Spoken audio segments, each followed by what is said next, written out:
This is Music for Mechanics. This is the first volume of the 15 trade paperback volume series collecting first 50 issues, or volume 1 of Love and Rockets. These were published from, I would say, the early 80s through the mid 90s. And I've read some of these stories, but I decided to get the trade paperbacks so I could just read it from beginning to end, at least the first volume. And this is more just to give my initial thoughts. I'm not going to sit here and review these comics. They've been reviewed to death. You can buy a book for $50 to tell you how to read the series, which I would rather just buy the trade paperbacks and spend that $50 getting the books and find and kind of figure out how to read it for myself. That's just me. But this issue, this volume, contains all the stories from issues 1 and 2, and then a story by Mario Hernandez, and that's in issue 3. So just to start off, I kind of look at this as two ways, as maybe one way an artist would look at it, and then another way that maybe a reader would look at least myself as a reader would look at it.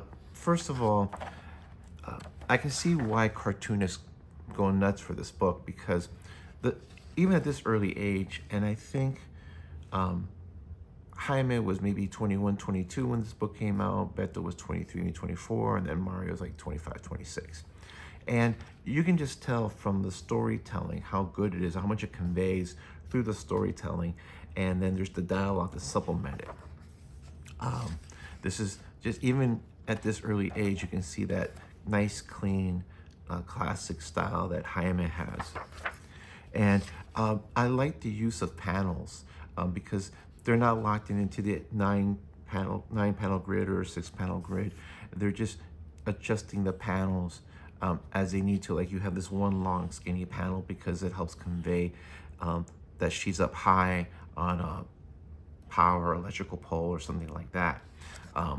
Just like the innovativeness and just figuring out how to best tell the story with the real estate that you have. The inking is great here, and just really good art. All the women look different. I'm not the first person to say this, but Jaime, and also Beto, but Jaime is really good at just drawing faces differently. All the women look different. All the women look unique. It's almost like, when Marvel has like the style sheet and say this is how all the characters look like, then that's what you have here, and it's consistent.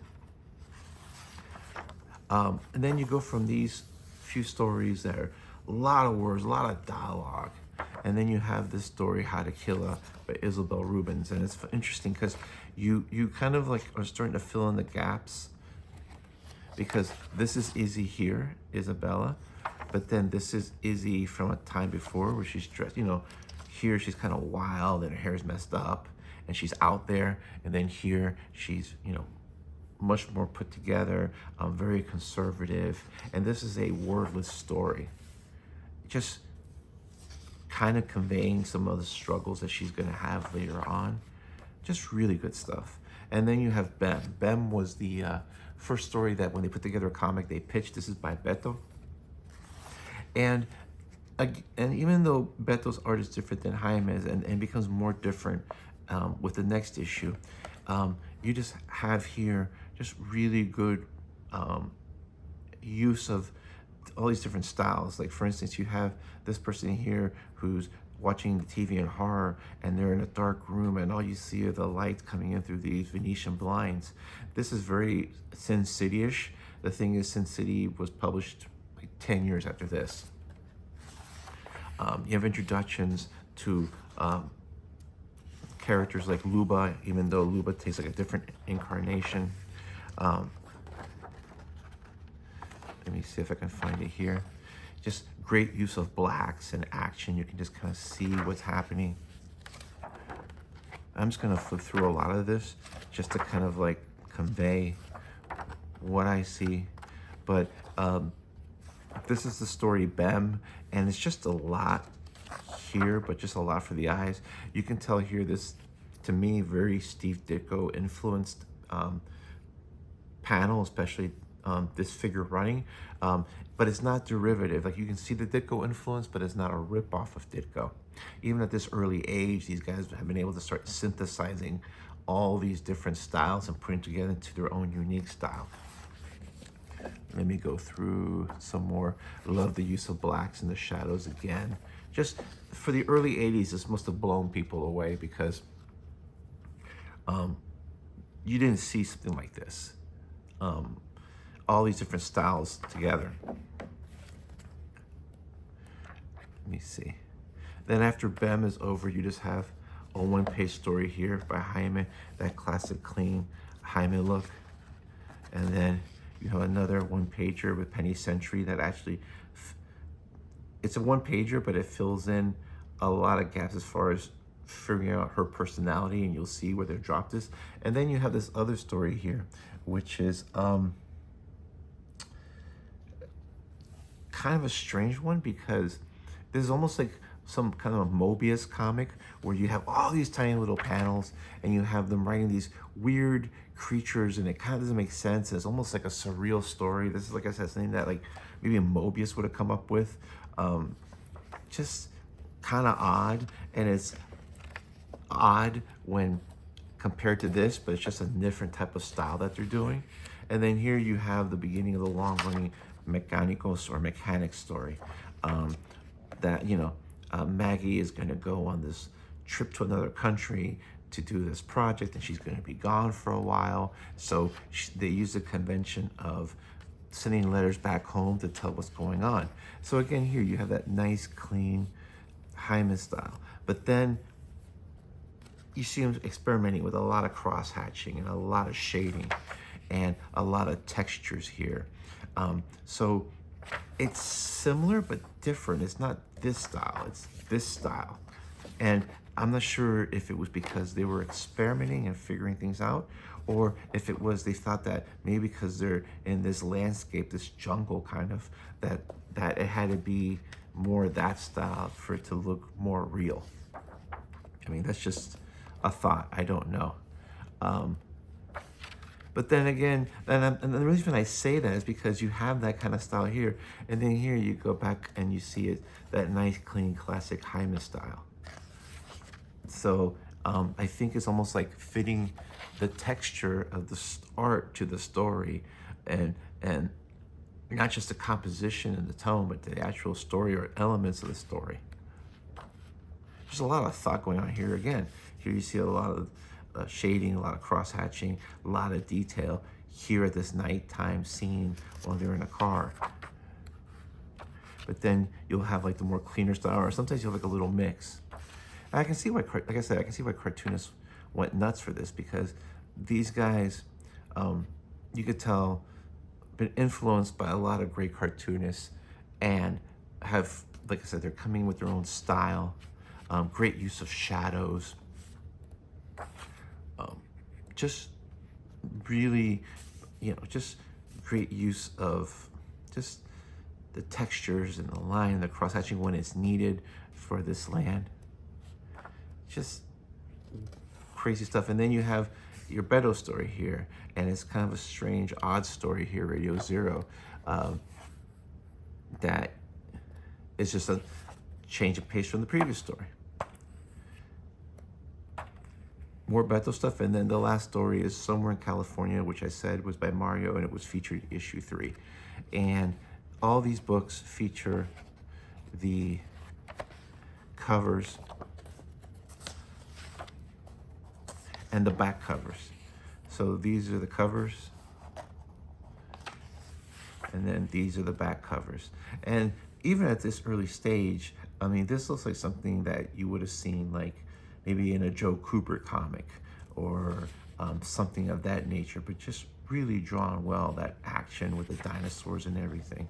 I mean, because this is just kind of unique, this kind of lineup thing where you have these 4 people dressed like superheroes or aliens or punk rockers or whatever, and then you have this, you have Izzy here with her head turned away, and she's got curlers in her hair, like she doesn't really want to be here.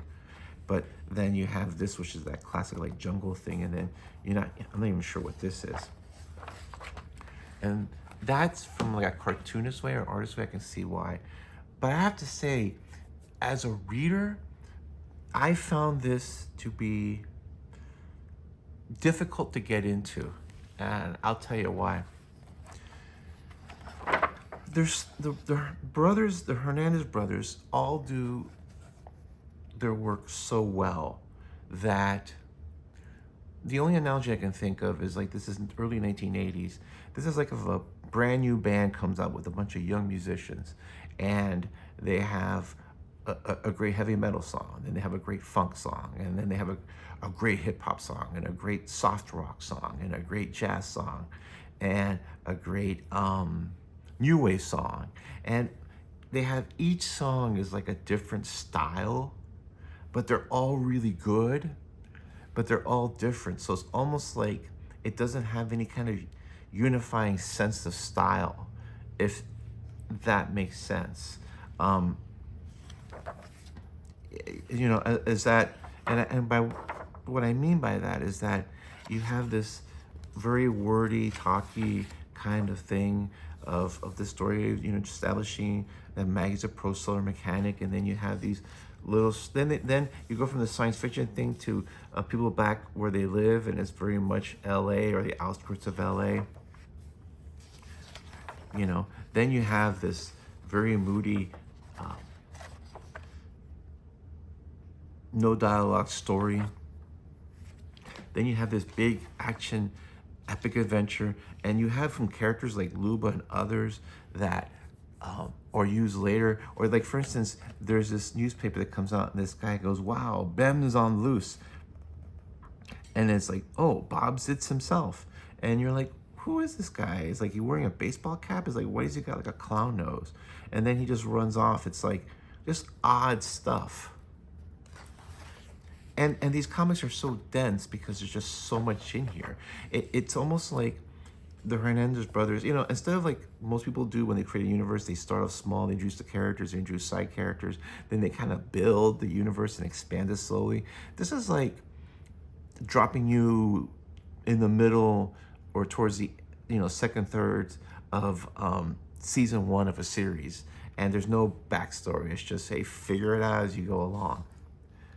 So, and this is what I mean, because now you have your big science fiction monster kind of storyline here, and this guy's trying to find this character Bem, and all that, and then all of a sudden you switch to, like I said, this weird Mobius kind of story, and it's all takes place in this one universe, and then you go to all these different art styles too. And like, for instance, this is a world where dinosaurs exist. What else can I find? And some of the stories are funny because Penny Sentry somehow finds Maggie here in this search for adventure, and she's like topless. But then, like, let's go to the, you know, take a bath, or let's go take a swim in the lake. And she takes a swim in the lake, and she got this like really conservative one piece on. Just really odd. It's like, for jumping around the jungle, she's almost naked. But then it's like, oh, well, now we're gonna go in the water, and I mean, wear a conservative one piece. Just some really like odd choices here. This is a world where women's wrestling is a big thing, and it is unscripted. It's legitimate shoot wrestling. You know, and they take these rivalries really serious.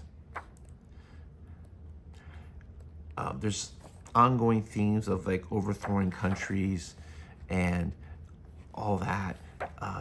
Then you have this really stylistically different story featuring this character Stigmata, and you're not and it's like, doesn't really, kind of strange, like it half explains stuff, it doesn't explain stuff. Just a really different mix. And then you have music for monsters instead of music for mechanics, and they're just, this person's just battling all these weird like creatures, and they're not like aliens, but they're like just humanoids. And then you have this story about a guy being on the run, some kind of leader, some country being on the run, and he's being chased after by assassins. So it's strange. I would say that it's just hard to get into. Like if you're a fan of David Bowie, every album that David Bowie did was stylistically different from the previous album. And it's like if you take the best songs from each one of those albums and put them together like on their greatest hits, you know that they're greatest hits because it's David Bowie. But if you never heard them before, somebody did that, it's like all these different styles almost kind of like don't go together. And I think it's because they've gone beyond the point at this time in their careers of trying to figure out how to make comics. They're trying to figure out what kind of comics they're going to make. So instead of like introducing you slowly into the world, they're just throwing you in the deep end. And you're just going to have to play catch up, looking at these stories, looking at the art, picking up on little cues to figure out what's going on. And again, this is an interesting world because it's 1981. You have very advanced engines and planes and scooters, but you don't have computers. A world where becoming what they call a pro solar mechanic, which is like a top of the line mechanic, makes you a celebrity and a star. Superheroes do exist. Women's pro wrestling is real, as I mentioned. Dinosaurs exist. And it's just kind of hard to get into as a reader, just because there's just so much different stuff. I think what helps it is that it's all drawn so well, and not just that the art looks good, that the storytelling is there. I guess the analogy I would make would be, you don't have to necessarily be a musician if you listen to music to know if a band is good or not. If you know about music, then you would probably be able to appreciate little subtleties. But if you listen to a lot of jazz, you know if it's a good jazz band or not. Same thing with any other kind of music. You know if they're a good band or not, just by listening how good they are. And I think that's what helps it. I think that I think that when it comes to comics, if it looks good and it's done well, you may not be consciously aware of it unless you're looking for it, but subconsciously you're aware of it. Just like music, you can just kind of know like, hey, this is a good song, or hey, this is a pretty good band. And you start listening to it because there's just something there that is just appealing. And I think that's what really helps with this book. If this would have been art by some guys trying to figure out how to draw a comic, this thing would have never lasted. But the fact that the art so early on is at this high level, I think it's what saves it. Again, I think this is why, going back to why cartoonists appreciate this, I think cartoonists appreciate this because there's just so much technical craft here. And it's all different types of technical craft. And not even think it's a flex. I just think they really aren't sure of where they want to go and like what kind of stories, as I said, do they want to tell? Because each one of these stories is thematically different from the other stories, and they're stylistically different from the other stories. And the difference between Jaime and Beto over time will just increase. But here, they're different, but they're still a little similar. A little. But by issue 2, you start seeing Beto get his own style. Or this is Beto's style with Bem. But then by issue 2, you start seeing what's more classic Beto with the arched eyebrows and the more plumper faces instead of maybe the more angular faces that Jaime tends to use. You can start seeing him getting his own style. But as I said, I just think there's just so much going on. It's so dense, and there's so much as far as different types of stories told in a different way that it's kind of hard to get into. Like, honestly, I regret not reading this back in the day, but I'll be honest with you, if I would have probably picked this up in 1982, 83, I don't think my head would have been into it to stay with this. I would have said, hey, it's kind of interesting, but it's not my thing. And I think, but again, I think people stayed with it because it was about real people having real problems. I think it was very empowering for women. you got away from the superhero stuff, but they could draw the superhero stuff. Like, you can't tell me that this is not like a Kubrick inspired kind of page. It's really excellent, just the way this is done. But then again, you have this cover, which is like just like a jack-o'-lantern here, but drawn in a strange way with like a comb in their hand. It's just it's just different. Like, nobody was making comics like this at this production value level in the early 80s that I'm aware of. Maybe somebody knows. Even Mario, who, has stories early on, but, didn't stay with the series, has some stuff. But this is where you can start seeing at the end of issue 2, Beto's style really starting to form. And it's just really interesting, the changes and the development these guys had from one 64-page comic, and then 3 months later coming up with a different 64-page comic. So I really like this, but again, there's just a lot of density to this. There's a lot there, and I probably could read this like multiple times over and over and over again, and then start picking up on some of the storytelling cues that are here, or some of the ones that I've missed.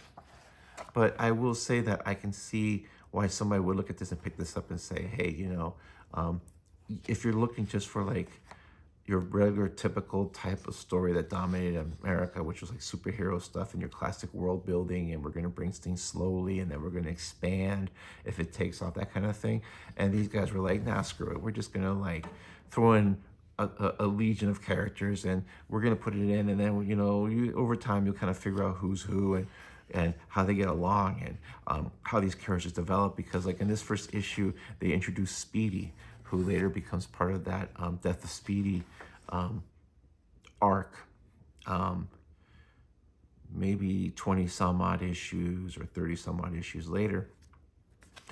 And it's like I said, as a reader, it's not easy to get into this book. I think this is why you have a book saying this is how to read Love and Rockets, because it isn't easy to get into.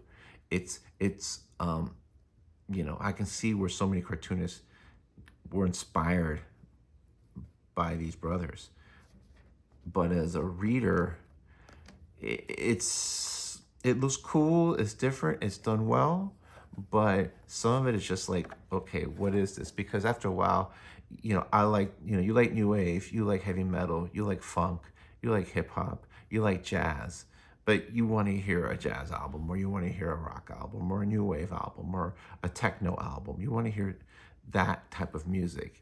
You don't want to skip all these different songs. But I think the majority of people don't. And I think that's part of it. I think probably later on it seemed like they settled into what they wanted to do. But that's my only real negative about it. It's just that it's just so many different styles that it's hard to kind of like almost, and at least for me, to get into a groove. And if I feel that way now, I can imagine myself 40 years ago would have definitely been like, oh no, this is cool, but I'm not really into it. And I probably wouldn't have given it a chance, just to be completely honest. So, but I enjoyed it. I'm looking forward to volume 2, which covers issues 3 and 4, where I know the brothers, because I had issue 3 separately, make a big leap from issue 1 storytelling wise and art wise. And, we'll see where it goes from there. But I will finish all 15, because I do know they settle into a groove and they figure out the types of stories they want to tell and how they want to tell them, as opposed to, hey, how do we do these comics? And again, I can see also why Marvel and the big publishers were after these guys, because they could do the superhero stuff. It wasn't like, hey, we're going to draw this stuff because it's kind of weird, like our skills aren't really that good, but we can do that. But I mean, like I said, this is straight out of Joe Kubert. So they can draw this, they can draw superheroes. And I think that's what Marvel looked at, man. They probably figured, hey, we can poach talent and, help kill these small publishers by poaching their talent, just like wrestling did in the Territory days. But again, this is like a masterclass in art. And these guys were able to learn from different styles, copy a little bit of what they call sampling now, different styles, but more importantly, synthesize all that to make a unique style, as opposed to guys that like were influenced by Todd McFarlane and 40 years later are still trying to draw like Todd McFarlane, and it just looks like Timu Todd McFarlane, as opposed to somebody that is inspired by Ditko, inspired by Wally Wood, inspired by Dan DeCarlo, and just drawing like them. You can see those elements, but it's put together in a unique way. And to me, that's like the most really amazing part of this. It looks similar to what you've seen before at the time, but it's definitely their own voice. So that's it. I hope I didn't ramble too much. As I said, there's a lot going on here, and it took me a while to kind of put my head and wrap it around all this, and I probably didn't do as good a job as I wanted to, but this is probably as good as it's going to get. So if you have any comments or you have any questions or things you want to add, please let me know. I would really love to know more about what you think. I know that there's changes between when the issues were printed and then when these collections are made, and then when other collections are made. So I love knowing all that background stuff. Anyway, thanks for your time.